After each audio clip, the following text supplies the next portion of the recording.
Technological innovations deliver new instruments to the traditional brass band.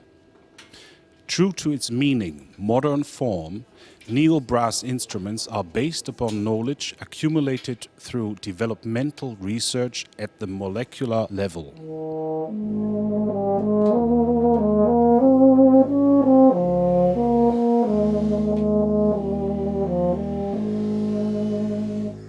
Utilizing this knowledge, these instruments have come to form through a combination of our most advanced technologies and the expertise of our master craftsmen.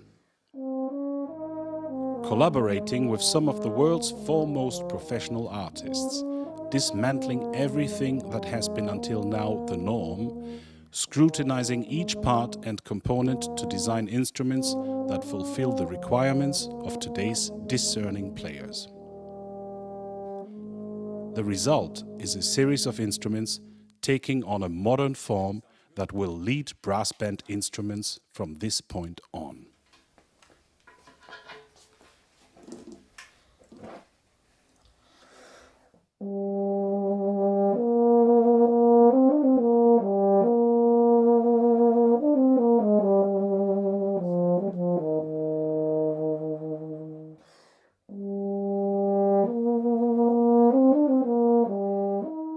In our atelier workshop and test rooms, we worked for hours, days, months and years on the development of our Neo series brass band instruments.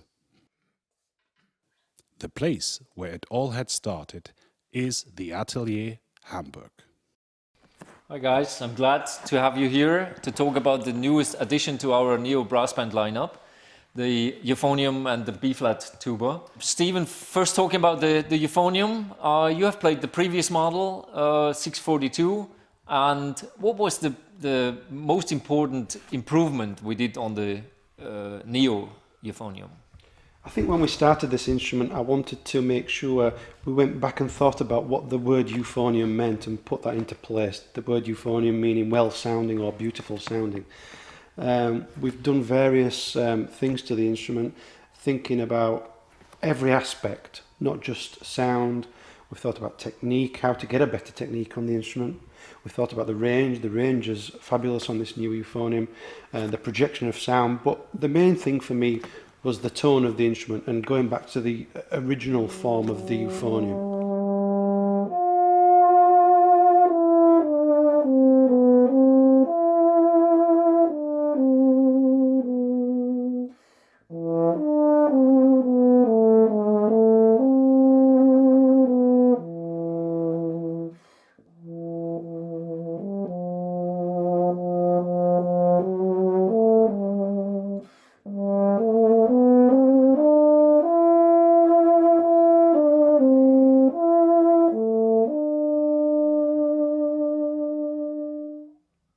I mean, the sound was the most important thing for us. So euphonium is a special instrument because it needs to blend with the baritone, the tenor horn on one side.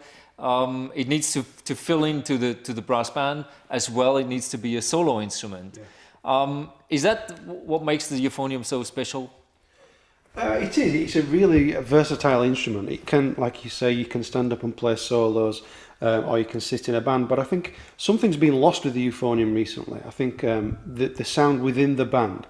I think instruments nowadays, they're great for people who want to stand up and play solos, but when you try and make them play inside a brass band, a sound's lost. And it's a very unique instrument. Right. And I think if that sound's lost, I think it is really missed from a brass band. Yeah, we have seen instruments going actually too large nowadays. Is that same for tubas, Simon? It is, Thomas. Over many years playing in bands, I've noticed year on year new tubas coming out onto the market, and basically they're getting bigger and bigger and more cumbersome. When I was lucky enough to be invited to help Yamaha, I was really keen to go back to basics and get a tuba that was able to accept modern day playing with the same sound, but bringing more clarity to the table. And with this, we've stopped at nothing to make sure we got that.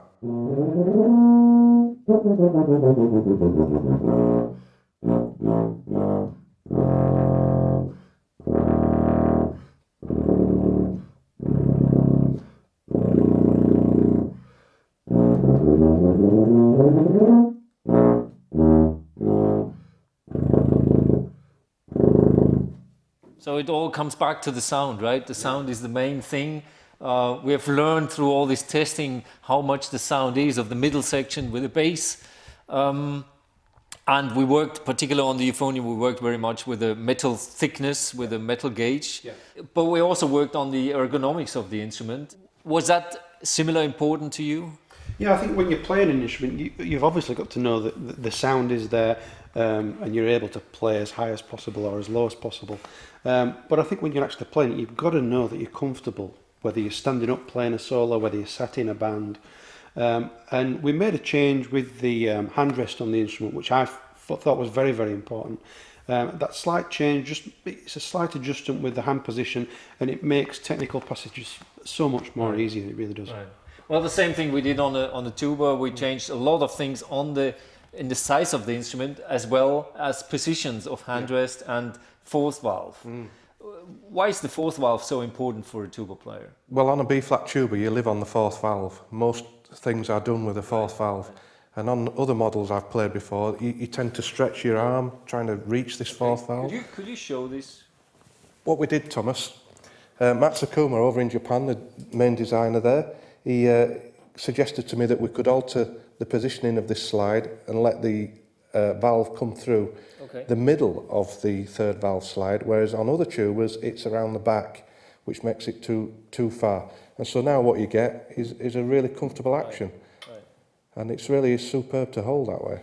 Well, so as I said, so we worked on both sides, and it seems some good instruments were coming out of this.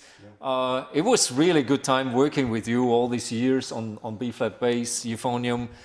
There's more to come. There's the baritone coming with Katrina very soon. And I remember all this good time with you in the band rooms in YBS or Brick House. And I'm really looking forward to improve our instruments in the future with you guys together.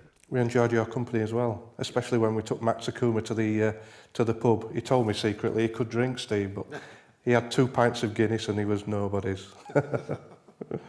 Thank you very much. Thank you.